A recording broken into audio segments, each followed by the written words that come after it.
what the bill needs to sound like, how the bill can help a victim, how it will not have unintended consequences to folks like me in Georgia who have employees, but I can't always be in control of what my employees may do or your employees may do. But how you narrowly tailor some language to give a day in court to the victim. And what we've come out with, I want you to draw your attention to a card put on your desk that says vote yes. I think without the card and without all the speakers, that's what this House is going to do today.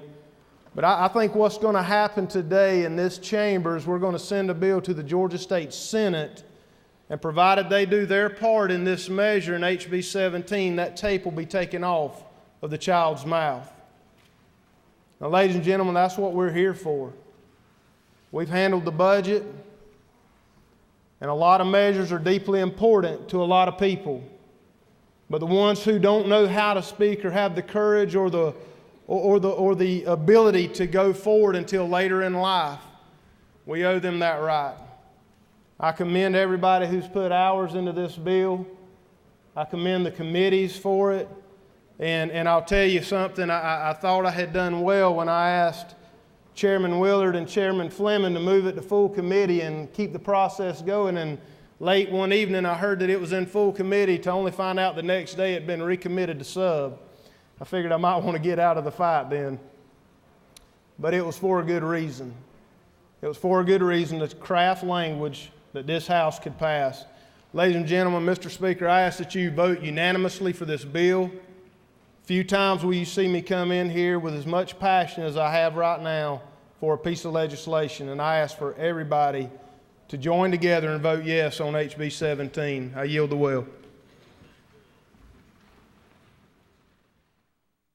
Gentleman has yielded the will. The chair recognizes Representative Beskin to speak to the bill. Thank you, Mr. Speaker and members of the House. I rise today to neither support nor oppose this bill, and I want to commend Representative Spencer and Chairman Morris for their hard work on this bill. I served on the subcommittee, the Fleming subcommittee that considered this bill, and we spent hours on it. Child sexual abuse is a difficult problem, and it's a very real problem. And we had hours of testimony of people telling very gripping stories, some people in their 70s who remembered their abuse as if it were yesterday. I have concerns with one part of this bill, and that is the revival action. I think it's unprecedented in scope. We're opening up a potential claim for everyone in this state over the age of 23, so if that's maybe a third of a lifespan, we're possibly opening up a claim for 2/3 of our population. And I believe the statistics that 25% of girls and 20% of boys have, or men and women, have been victims in their childhood of sexual abuse. But that means that 22%, 23%, because more of us are women, I don't know why, 23% of 2/3 of our population has a potential claim. 2/3 of 10 million people is what, 6 million people? 22% of that, possibly 1.2 million people in this state have a claim for child sexual abuse, which would be available under the revival action. And in committee, we heard so many people who said, one after the other, this is not about the money. I want to confront my perpetrator, and I want to have my day in court. And if we heard that once, we heard it 7 times. And I believe those people. And I think part of their healing would be able to confront their perpetrator, to have a case, to subpoena evidence, to make their case. But I don't think it's about their damages. And I would be more comfortable with the revival statute if it were limited in a way that it didn't open unlimited damages for our state. And with that, Mr. Speaker, I will rest. Lady has yielded the will. Thank you. Is there any objection to the previous question being ordered?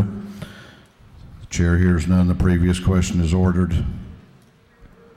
The final argument goes to the chairman of the committee. Chairman Willard gets the chairman's time.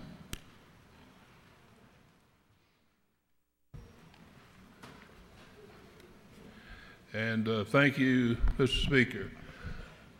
I desire to take the well on this bill because of several things that we need to recognize, because it is a departure from what we have had in the past. I want to touch on those and just sort of give you a structural understanding of what we did in drafting of this legislation. It's certainly not what came into the committee. We have taken great pains to be sure that what we're doing is appropriate, balanced, but it is an area that has never been addressed through the courts in Georgia. And I want to start out by saying, as an old curmudgeon, I didn't really understand the details about this until I started talking to some people, ladies especially, who have had exposure and experience to the problems of abuse as a child. And one of the things you have to recognize, I really went to a lot of literature that has been drafted by treatises and people getting a doctorate, but talking about the depression of the knowledge of what has happened to you as a child when you have been abused. And the point is, you're trying to put this out of your mind and your memory, and you're successful for a while. You're successful to the point that it is something that is not knowingly a matter of your day-to-day understanding, but it affects everything you do, or a lot of things you do as a person as you begin to mature, after you reach your majority, and as you get older and older and older. And finally, as you face other problems, and you may wind up being treated for these problems by someone who is a psychiatrist, psychologist, trained individuals. They bring out the fact that you've had this experience, and this is why you conduct yourself the way you do. So what we try to do is look at the other states, and a number of states have followed a principle that is called the discovery rule. And I want to break this down into three sections. The laws we have in Georgia today recognizes up to age 23, if you were abused by someone, you've got what we call a 5-year statute of limitations after you reach 18 to come forward and bring a civil action against the person who caused it to you, caused that harm to you, and if there's others who are involved in it, whether it be someone as a relative who assisted, had knowledge of it, participated in some manner, you'd also have the right to bring the action against those who were, let's say, part of the conduct. Now, our laws changed. The criminal part of our code changed several years ago, and we took off a statute of limitation as to the criminal conduct, so that if you've abused a child criminally and years go by, there is no longer in Georgia a statute of limitations that would apply. And that's a good thing. That's what we did several years back. We did not have the same principle as to the civil part. So I looked at what we really might constitute as a group of individuals, citizens of our state, who have, through their later years, become to a point and recognize what has occurred to them through what we call this discovery process, but they have no way of addressing through a court, as it was pointed out, to expose the individual who has caused this to them and many times to others. So there's nothing they can do as a means of addressing through the legal process what has occurred. So you have what we call the normal statute of limitations, which is age 23, and that is still in the bill, and that's over on lines, beginning in line 43, where it talks about up to age 23. And we say, for those actions that were committed on or before July 1st, 2015, when this bill will become applicable. But as to those actions occurred after July 1st, 2015, we're putting new standards in.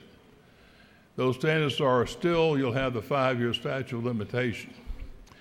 But if you look over on lines 69, we talk about the ability of someone who is within 2 years of the date that the plaintiff knew or had reason to know of such abuse, and that the abuse resulted and injured the plaintiff as established by competent medical or psychological evidence, then that person will have the ability for a term of 2 years from that discovery time to bring the action.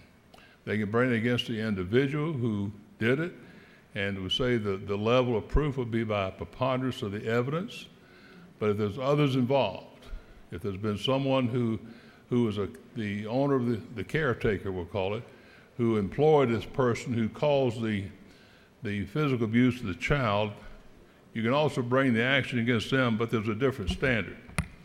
We say in this case that the entity, if the person was a volunteer or employee of an entity, this is line 87, that owed a duty of care to the plaintiff, the one who was harmed, or the person and the plaintiff were engaged in some activity over which such entity had control.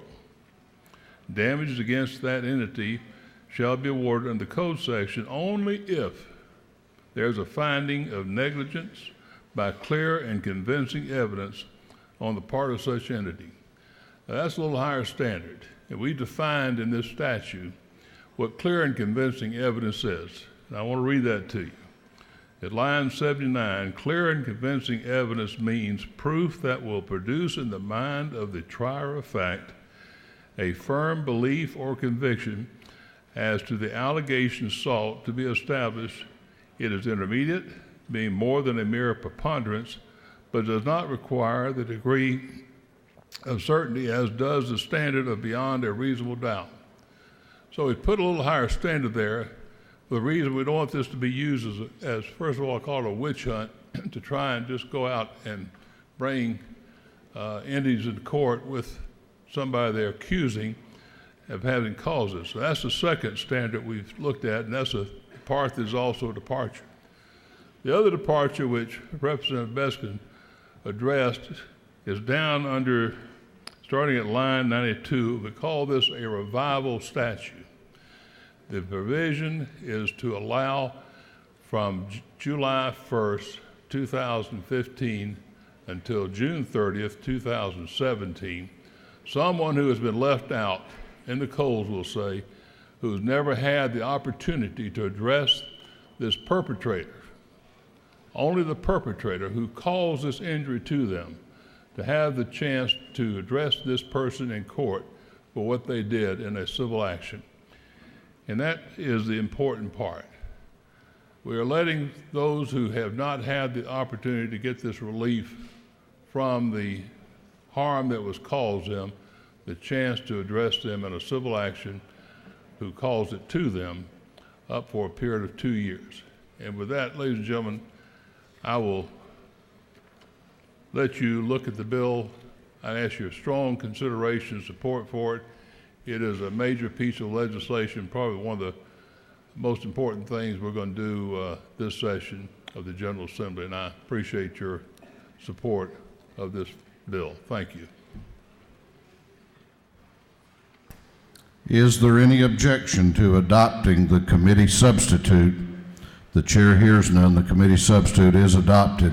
Is there any objection to agreeing to the report of the committee, which was favorable to the passage of the bill? The chair hears none. The report of the committee is agreed to. Shall this bill now pass? All those in favor of the passage of House Bill 17 will vote aye. All those opposed will vote no, and the clerk will unlock the machines.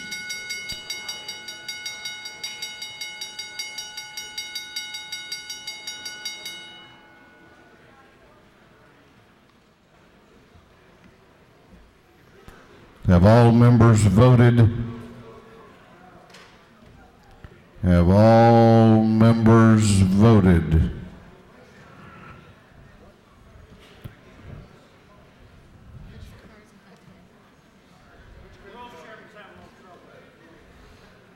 Somebody give him a lesson in how to vote there. All members now voted. If so, the clerk will lock the machine on the passage of House Bill 17. The ayes are 169, the nays are 2. This bill, having received the requisite constitutional majority, is therefore passed. Clerk will read the caption to House Bill 84. House Bill 84. House Bill 84 by Representative Chokas, the 138, to be entitled an act to amend Chapter 24, Title 33, the Fiscal Code of Georgia, annotated, relating to insurance generally, This bill is to prohibit denial of an aircraft claim unless the insured's action or failure to act had a direct causal connection to the loss. This bill having been referred to the Committee on Insurance, that committee recommends that this bill do pass by substitute. Chair recognizes Chairman Chokus to present the bill. Thank you, Mr. Speaker. Ladies and gentlemen, I bring forth to you for consideration House Bill 84 as amended. This is the result of an exclusion in airplane insurance that most owners and aviation mechanics did not know existed. It simply provides conspicuous notice and provides specific instructions to protect and preserve the rights of the insured. I sent out a handout that showed you how confusing the insurance was. Most people, even when they read it, couldn't understand it. So all it does is provide conspicuous notice and specific instructions. And that's it. Mr. Speaker, if there are no questions, I'll yield to Weld and ask for a favorable consideration. You don't appear to have any questions. Thank you. Is there any objection to the previous question being ordered? The chair hears none. The previous question is ordered. There is an amendment. Clerk will read the caption to the amendment. Representative Chokus, the 138th, offers the following amendment, AM 370271. Is there objection to the Chokus amendment? Is there objection? The chair hears none, and the Chokus amendment has been adopted. What purpose does Representative Tarvin rise? He waves. Is there any objection to adopting the committee substitute as amended? The chair hears none. The committee substitute as amended is adopted. Is there any objection to agreeing to the report of the committee, which was favorable to the passage of the bill? The chair hears none. The report of the committee is agreed to. Shall this bill now pass? All those in favor of the passage of House Bill 84 will vote aye. Those opposed will vote no. And the clerk will unlock the machines.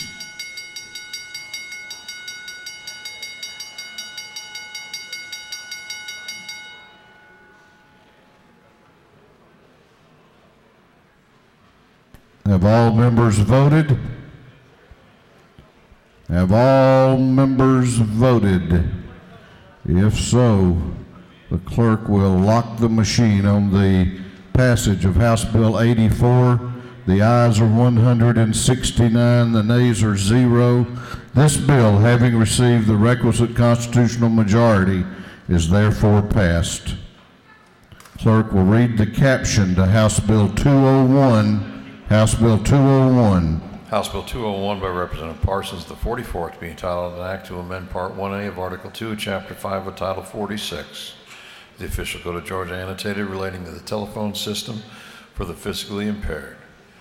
This bill having been referred to the Committee on Energy, Utilities, and Telecommunications. That committee recommends that this bill do pass by substitute. Chair recognizes Chairman Parsons to present the bill. Thank you, Mr. Speaker. Ladies and gentlemen, there is a program that's been in effect for some time, I think about 25 years. It's administered by the Public Service Commission that provides a service to people who are deaf. It also provides equipment to those people through a contract that the PSC, will have with a third party, a not-for-profit party. As with most of us, the equipment that is now being produced for those people that have that disability, deaf, now equipment has been produced that works on wireless lines. And more the people that have this disability are changing from their wire lines to wireless lines. So therefore, there is a need for, in this program that the PSC administers, for them to be able to provide money for wireless equipment, not wireless service, but for wireless equipment. And what this bill does is just changes the code to allow the PSC to do that. It allows them to do that. They don't have to do it, but they need to do it as the equipment technology changes.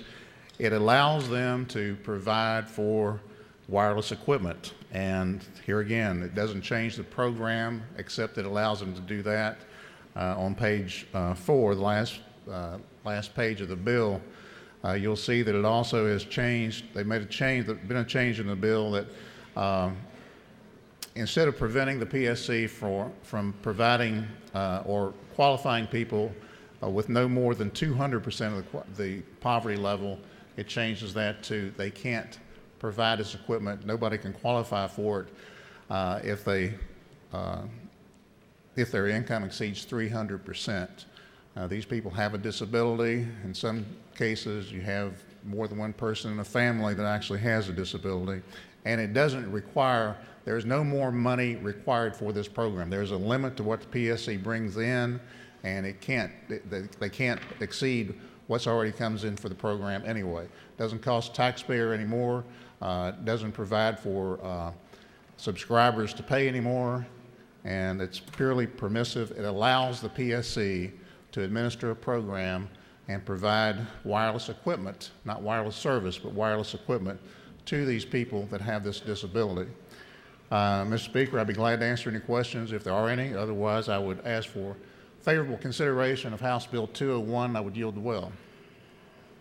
You have a question if you care to yield. Yes, sir, I will take it. Chair recognizes Representative Williams to your right for a question. Thank you, Mr. Speaker. Will the gentleman yield? Yes, sir.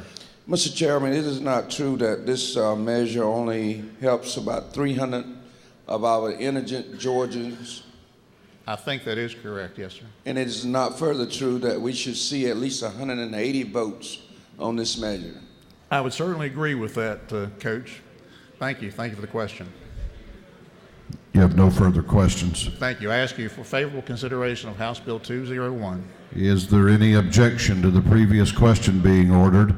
The chair hears none. The previous question is ordered. Is there any objection to adopting the committee substitute? The chair hears none. The committee substitute is adopted.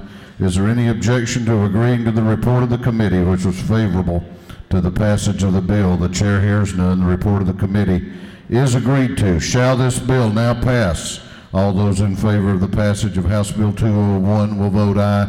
Those opposed will vote no, and the clerk will unlock the machines.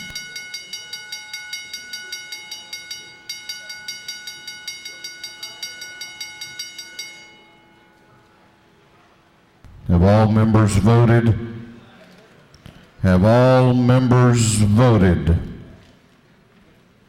If so, the clerk will lock the machines. On the passage of House Bill 201, the ayes are 169, the nays are 0. This bill, having received the requisite constitutional majority, is therefore passed. Clerk will read the caption to House Bill 230. House Bill 230. House Bill 230 by Representative Hughley of the 136th, being entitled an act to amend Article 4, Chapter 5 of Title 28 and Code Section 35-3-37, the official code of Georgia annotated relating to the Claims Advisory Board and review of individuals' criminal history record information. This bill having referred to the Committee on Judiciary and Non-Civil, that committee recommends that this bill do pass by substitute. Chair recognizes the whip of the Minority Caucus, Representative Hughley, to present the bill. Thank you, Mr. Speaker, ladies and gentlemen of the House. I bring before you House Bill 230. And let me begin by thanking you, Mr. Speaker, and the members of this body for authorizing us to do a study committee on this topic over the interim. I'd like to thank our study committee members, Representative Pack and Allison, Harbison, and Mayo. We worked very well and very hard over the interim, and we introduced this bill. And I also like to thank Chairman Golick and Chairman Meadows for making sure that we got to where we are today with this bill. Basically, House Bill 230 standardizes the process by which the Claims Advisory Board issues recommendations for compensations to the Georgia General Assembly. This is for people who've been wrongfully convicted. Over the last 20 years in our state, there have been about 6 people that we've done compensation resolutions for, and each time we have that unfortunate situation occur, we start from ground zero. There is no process for us. There is nothing for us to go by in determining how we value a year incarcerated for a crime that one did not commit. And what this bill simply seeks to do is provide us guidance with that. It does not take away the responsibility of this General Assembly to have a resolution introduced and have it approved by both the House and the Senate, but it does give us a track to run on. The bill falls in line with 30 existing state statutes and federal government. They all have a process by which this is done. It provides for compensation for individuals who have proved beyond a reasonable doubt by way of substantial and verifiable evidence that they are actually innocent of the crime for which they were convicted and served time. The bill sets out that the compensation should be based on $50,000 per year of wrongful incarceration, and this figure is based on what the federal government allows. There are some states that allow more than that, but our committee wanted to recommend that $50,000 figure. The bill is careful to strike a balance between making the individual at issue whole and burdening the state by saying that if a person is incarcerated for more than 4 years, then we would do the compensation by way of an annuity so that we would not have a burden on any budget year. The bill also recognizes that if a person has been wrongfully incarcerated, they have to have a path back to a normal life and to being able to be a productive citizen. So it provides that a person can request up to 120 hours of college credit at a university within our university system, or they can go to a technical school to earn a skill or trade or degree so that they can get on with their lives. The bill also says that individuals who recover under this statute are precluded from double dipping, meaning they can't later on come and sue the state. Basically, this sets out the provisions of the bill. It was vetted very well by the House Judiciary Non-Civil Committee, and we are thankful to the Prosecuting Attorneys Council and the Innocence Project for their help and their work on this bill. With that, Mr. Speaker, I will yield for any questions if there are any. If not, I'll yield the well and ask for your favorable consideration. You have a question if you care to yield. I'll yield, Mr. Speaker. Chair recognizes Chairman Setzler to your right for a question. To the lady to well, do you yield? I yield. We had some discussion in committee about the merits of this, and I wanted to highlight to members on lines 64 and 65 that isn't it true the standard in this bill to prove one's innocence is beyond a reasonable doubt? Isn't that true? It's true. Isn't that the highest standard of proof that exists in our legal system? It is. Isn't it true that other states have a lower standard, but we've chosen this very high standard to make sure that people who get this kind of compensation have an ironclad case when they come before the commission? That is very true. The goal is for us to handle these compensation resolutions as much as possible outside of our own individual politics and look at the merits of their particular case, because these are our citizens and we have a responsibility, if they've been wrongfully incarcerated, to restore them back. And I appreciate your question. I appreciate the work of the committee. And I would just say, as a person who's spoken in the well against these propositions in the past, because that perceives them to be very loosey-goosey, you put a great process in place, and I'd like to thank you for that. Thank you. You have no further questions. Thank you, Mr. Speaker. I yield the will and ask for your favorable consideration. Is there any objection to the previous question being ordered? The chair hears none. The previous question is ordered. Is there any objection to adopting the committee substitute? The chair hears none. The committee substitute is adopted.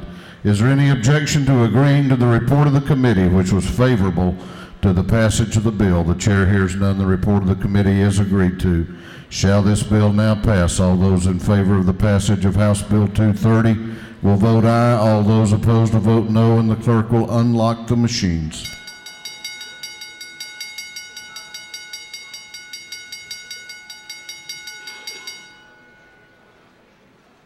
Have all members voted? Have all members voted? If so, the clerk will lock the machine on the passage of House Bill 230. The ayes are 166, the nays are 1. This bill, having received the requisite constitutional majority, is therefore passed. Clerk will read the caption to House Bill 409.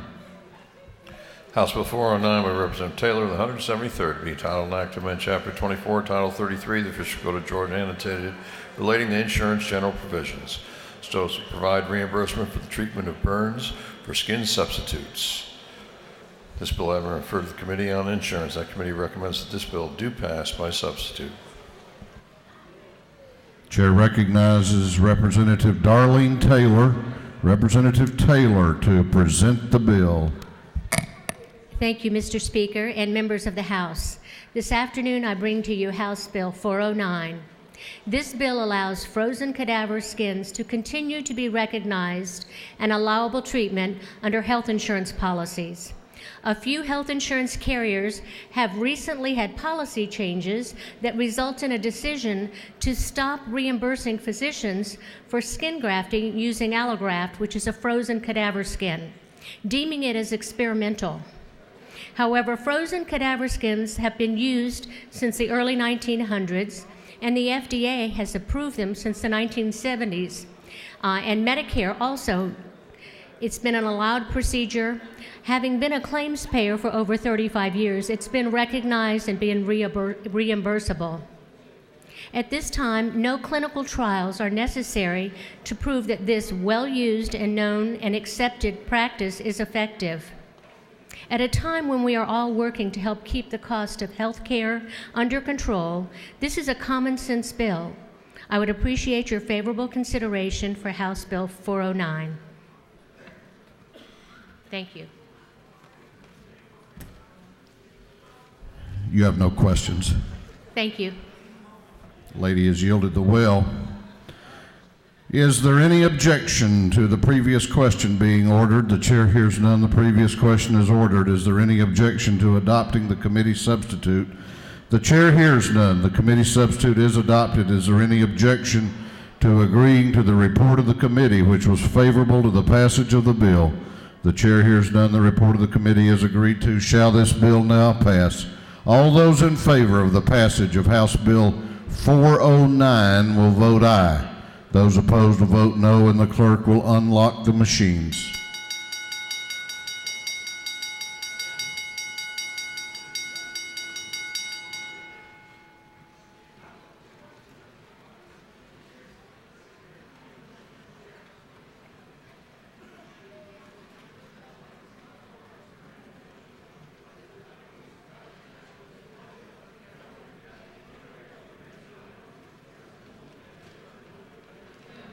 Have all members voted?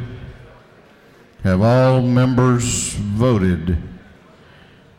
If so, the clerk will lock the machines on the passage of House Bill 409. The ayes are 173. The nays are 0. This bill, having received the requisite constitutional majority, is therefore passed. Clerk will read the caption to House Bill 416. House Bill 416. House Bill 416 by Representative Rogers, the 29th, being titled an act to amend Chapter 1 of Title 43, the official code of Georgia annotated, relating to the general provisions relative to professions and businesses, so as to provide for certain identification by healthcare practitioners to patients with regards to their license. This bill having been referred to the Committee on Health and Human Services, that committee recommends that this bill do pass by committee substitute. Chair recognizes Chairman Rogers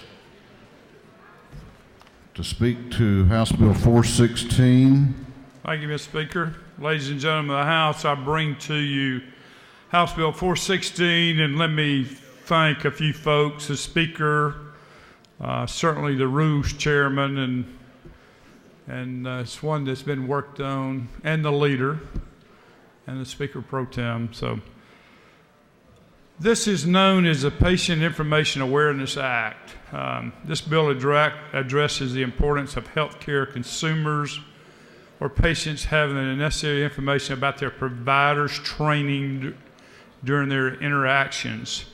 Each healthcare provider has specific training or are qualified to conduct certain medical and non-medical tasks for their patients. The general public is often unaware of the differences in training and their expectations for treatment and therapy, and may not be consistent with the scope of practice for certain healthcare professionals. In those instances, the patient deserves to know the qualifications and limits to the care that a practitioner may provide. There are over 17 other states that have already passed similar legislation. Give you an idea of the level of training that a healthcare provider has obtained. There's a 73% polling ratio on that. Licensure and print ads is 89%. Wanting to see names on badges, 80%. Want to see the full title spelled out on name badges, 86%. There are exceptions to the bill. There are no names or identifications in operating rooms, settings for surgical or invasive procedures, mental health settings, health administrators who do not interact with patients. Most importantly, facilities who already have an ID protocol in place are not bound by this bill. There are 16 other places in the Georgia Code or regulations where tags are required. I won't read them, but that's simply what the bill has done. And again, I want to thank the leadership for allowing this bill to come. I'd be glad to answer any questions if there are any. If not, I'll be glad to yield the will, Mr. Speaker. You have a question if you care to yield. I'll yield for one. I see one guy raising his hand.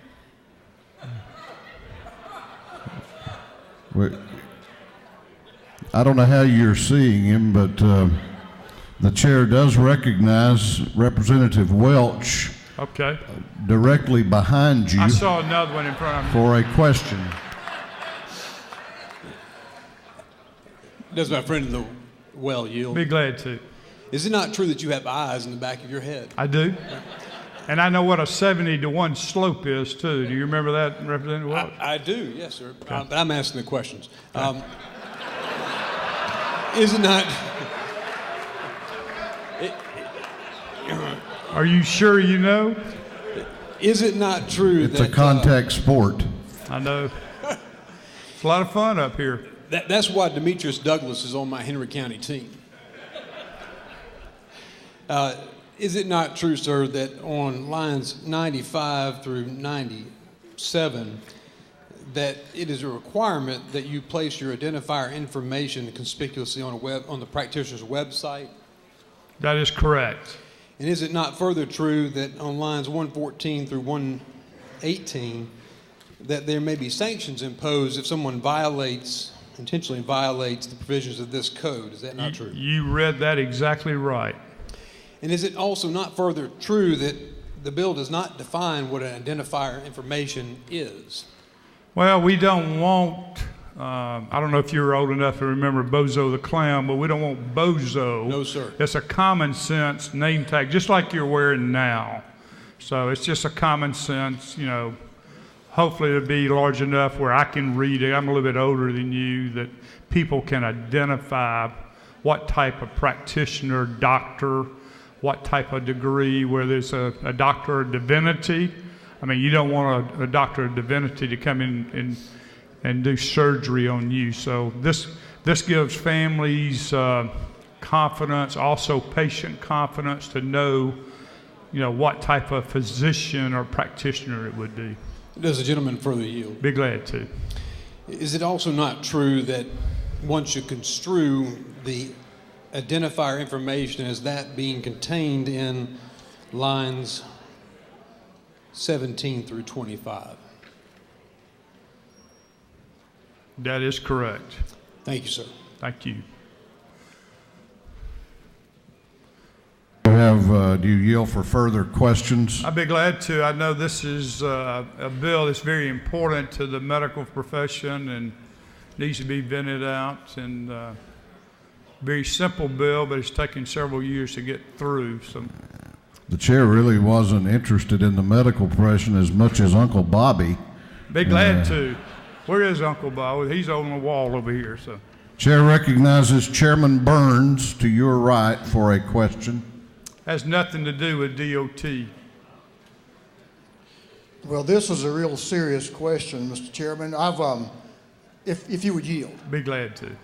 I've searched this language thoroughly, and I don't see anything about a font size on. Common sense. You just use your common sense. Just like the name tag you have, we're not going to mandate large signs like Bozo the Clown. Well, it's a common sense approach. To further yield. Be glad to. I would certainly want Bozo to be clearly legible.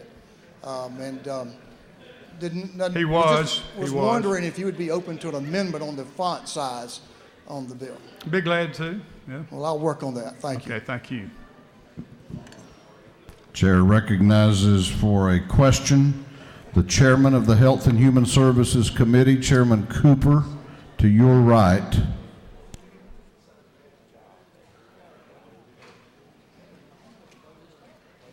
What's the matter?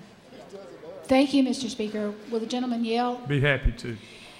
Is it not true that this bill is really a patient information bill? Absolutely. Just so that when patients are in the hospital or they're in a practice where there's a variety of different people working, that they will know who is taking care of them. Yes. So that if a doctor of physical therapy walks in, they will know it's a physical therapist and not an MD.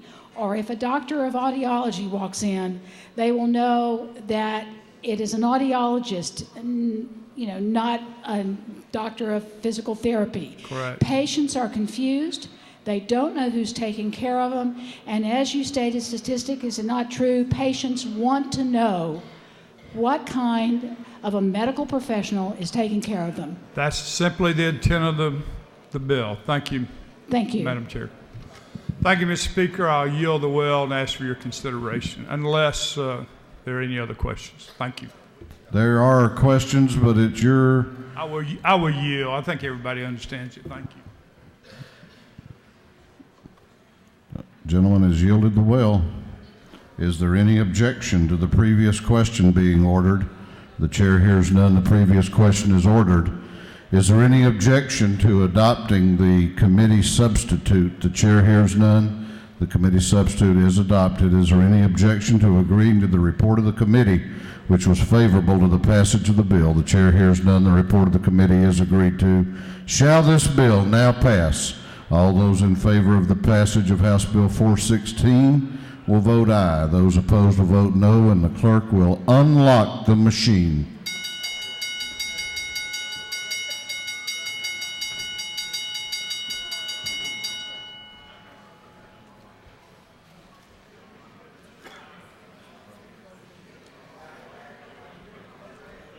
Have all members voted? Have all members voted? If so, the clerk will lock the machine on the passage of House Bill 416. The ayes are 151, the nays are 21. This bill, having received the requisite constitutional majority, is therefore passed. Clerk will read the caption to House Bill 209. House Bill 209. House Bill 209 by Representative Cantrell will the 22nd to be entitled an act to amend Article 33 of Chapter 2 of Title 20 of the Official Code of Georgia annotated relating to the Georgia Special Needs Scholarship Act. This bill I am referred to the Committee on Education. That committee recommends that this bill do pass by substitute. Chair recognizes Representative Cantrell to present the bill. Thank you, Mr. Speaker. Ladies and gentlemen of the House, I bring before you this afternoon House Bill 209. This is a two-sentence bill that amends the parental notification requirements of the Special Needs Scholarship Act. As I campaigned last year, I had the opportunity to meet many parents of children with special needs and severe learning disabilities. I also got to meet many of our great educators who get to work with them. Several of them expressed to me that parents who had qualifying children might not be receiving this information in an adequate and timely way. HB 209 addresses this issue by requiring that parents with qualifying children be informed of their eligibility during the initial IEP meeting and any subsequent IEP meetings. This bill was extensively vetted by our Education Committee and was passed unanimously. It also has the support of our Department of Education. So I ask you for your favorable consideration. If there are no questions, Mr. Speaker, I will eagerly yield the well. You have some questions. Do you yield? Yes, sir, I do. Chair recognizes for a question Chairman Hamilton to your right.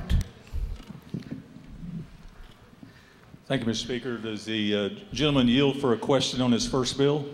To my distinguished colleague from Forsyth County, absolutely. Looking on line 11, it said it shall provide specific written notice of the options available. Can you give me an example of what those specific written options might look like?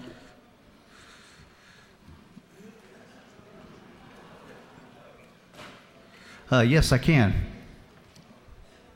Would you like me to do so right now? Further question?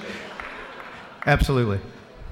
Would you please give those examples? Well, there's several examples. That the options would be to move to another public school in their system that more adequately addresses their needs. It would be to move to a private school that addresses the specific needs of that child. Those would be some of the specific options. Does the gentleman further yield? Of course. Thank you. I'm really struggling with section 2. On line 19, it says all laws and parts of laws in conflict of this act are repealed. And I'm just trying to figure out, can you give me an example of what those laws or parts of laws that might be conflicting with such a simple, easy bill? No, I cannot. Does the gentleman further yield? Yes. So since you cannot answer such a basic, simple question, then you're basically telling this audience that it's okay to vote no because you cannot answer a basic, simple question on such a simple bill. Oh, no, sir, that would not be the case. I'm simply saying that that's such a simple statement in Section 2 that it's obvious that there are no other laws that would need to be appealed that are in conflict with this very simple bill that I bring to you today. But thank you. Do you further yield? I'll yield for one more, Mr. Speaker. Well, let's see. Chair recognizes the minority leader of the House, oh boy, Leader Abrams, for a question. Does the gentleman yield? Yes, ma'am. Looking at lines 17 and 18, can you speak to the frequency of the subsequent meetings? My concern is whether or not this is going to add an additional burden to teachers when having these meetings and providing these options. That's an excellent question, Representative Abrams. We felt like it would not add an additional burden because they were meeting with the parent anyway. So all they have to do is basically remind the parent that they have an eligible child for this scholarship. The previous bill required written notice of some kind. This simply provides them to provide that in the IEP meeting, which they're already having anyway. Thank you. Thank you. I yield the well. The gentleman has yielded the well. We have another member that wishes to be heard on the bill. The chair recognizes to speak to the bill Representative Stovall. Thank you, Mr. Speaker and members of the House. I rise today in support of HB 209, and I'm coming to you from personal experience. I'm asking for your support because as a mother of a child who had an IEP since the first grade, I can't express my frustrations that I felt only because of the disservices that he ended up receiving at his particular school. I wish as a parent I had received notifications about the option to utilize the special needs scholarship for my child. I truly believe my son would have fared much better in an environment specializing in ensuring that he succeeded academically and socially, and not a babysitting service that he ended up having at his local school. This would not provide any additional burden on the teachers or those individuals that are in an IEP meeting, but only allows the parents to make sure they know about this option that they can utilize it. Thank you, and I wish for your support. Thank you. I yield the well. Lady has yielded the well. Is there any objection to the previous question being ordered? The chair hears none. The previous question is ordered. Is there any objection to adopting the committee substitute? The chair hears none. The committee substitute is adopted. Is there any objection to agreeing to the report of the committee, which was favorable to the passage of the bill? The chair hears none. The report of the committee is agreed to. Shall this bill now pass? All those in favor of the passage of House Bill 209 will vote aye. All those opposed will vote no, and the clerk will unlock the machines.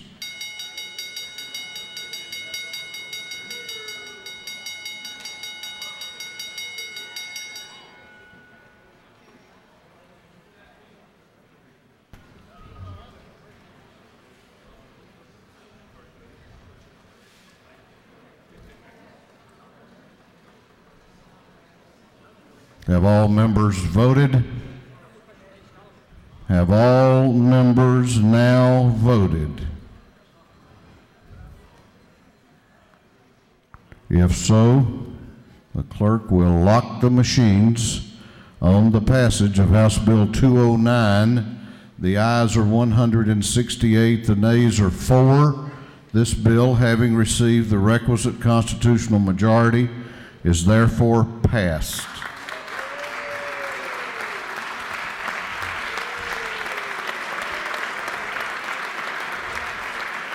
Clerk will read the caption to House Bill 452.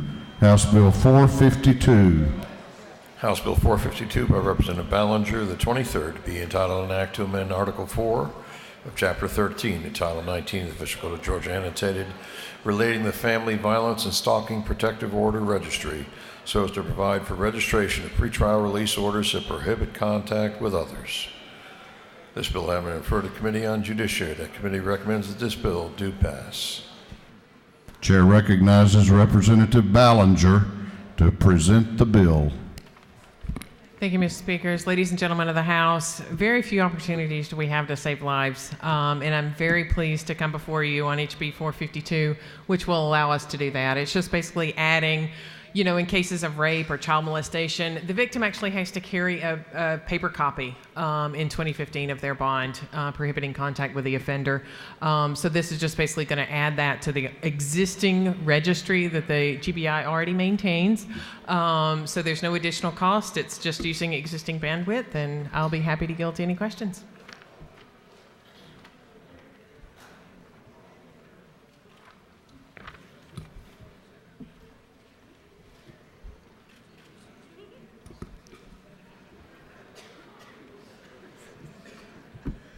You waiting on me?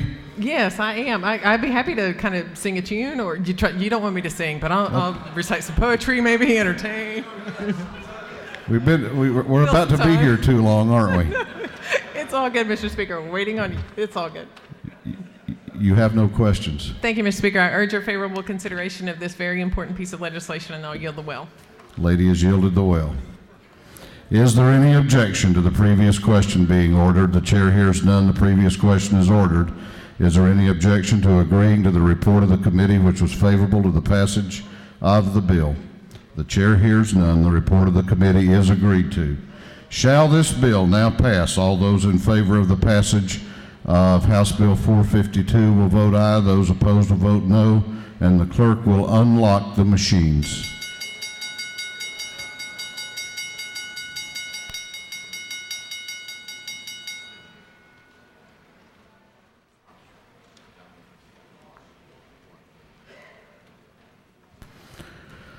Have all members voted? Have all members voted? If so, the clerk will lock the machines on the passage of House Bill 452. The ayes are 173, the nays are 0. This bill, having received the requisite constitutional majority, is therefore passed. Chair recognizes the chairman of the House Rules Committee for an announcement.